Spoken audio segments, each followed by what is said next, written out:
বন্ধুরা, রত্না রান্নাবান্না ইউটিউব চ্যানেলে আজকে একটি নতুন রেসিপি নিয়ে এসেছি। আজকের রেসিপিটা হলো এঁচোড়ের দই বড়া। মাত্র 10 মিনিটেই এঁচোড়ের দই বড়া আপনারা নিজেরাই বাড়িতে করে নিতে পারবেন। ভিডিওটা প্রথম থেকে শেষ অবধি দেখুন। অবশ্যই ভিডিওটা লাইক করবেন, সাবস্ক্রাইব করতে ভুলবেন না। নমস্কার, আমার নাম রত্না ব্যানার্জি। রত্না রান্নাবান্না ইউটিউব চ্যানেলে আপনাদের সবাইকে স্বাগত। আসুন ভিডিওটা শুরু করা যাক।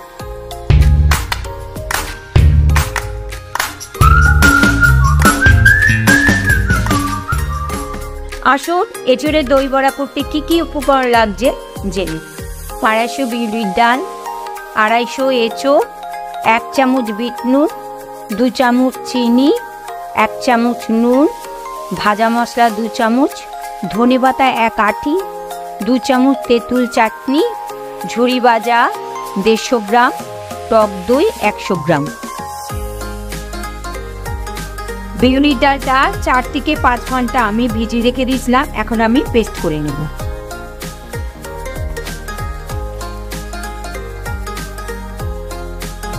বন্ধুরা, বিউলির ডালটা পেস্ট করা হয়ে গেছে।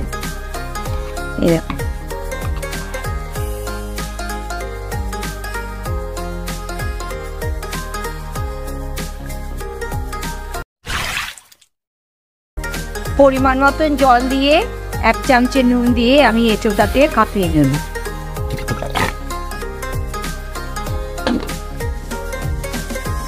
এঁচোড়টাকে সেদ্ধ করতে প্রেসার কুকারে আমি 2টো সিটি দিয়ে নেব। যতক্ষণে এঁচোড়টা সেদ্ধ হচ্ছে ততক্ষণে আমি টক দইটা ফেটিয়ে নিচ্ছি।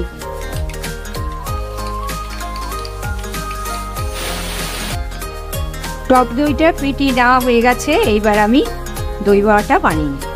এঁচোড়টা সেদ্ধ হয়ে গেছে।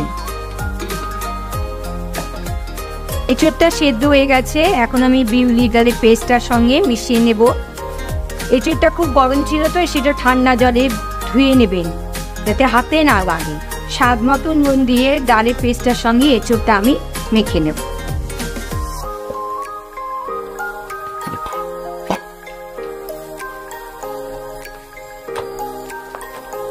বিউলির ডালের পেস্টটার সঙ্গে এঁচোড়টা ভালো করে পাইল করে নিয়েছি। এইবার আমি বড়াটা রেডি করে নেব। এবার আমি 100 গ্রাম তেল দিয়ে দিচ্ছি কড়াইতে।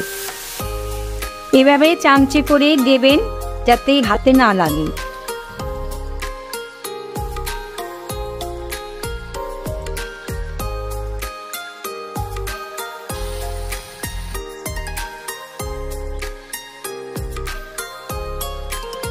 এটাকে একটু উল্টে পাল্টিয়ে দেবেন যাতে সব দিকটা যেন ভালো করে ভাজা হয়।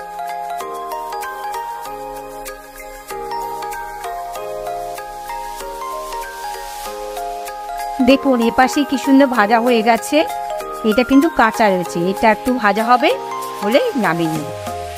বন্ধুরা, ভাজা হয়ে গেছে। এবার আমি একটা একটা করে তুলে নেব।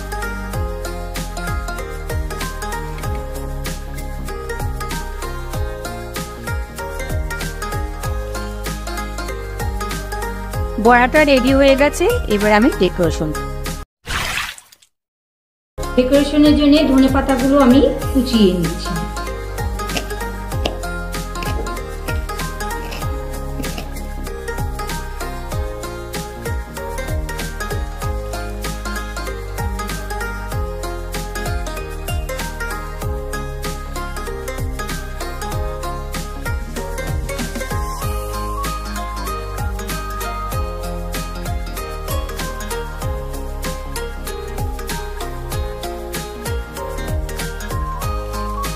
তো বন্ধুরা, এই ছিল আজকে ভিডিও। আশা করি ভালো লেগেছে। ভালো লেগে থাকলে এই চ্যানেলটিকে অবশ্যই সাবস্ক্রাইব করে দেবেন। দেখা হবে পরের শুক্রবার ঠিক দুপুর 12টার সময়। ততক্ষণে ভালো থাকুন, সুস্থ থাকুন। ধন্যবাদ।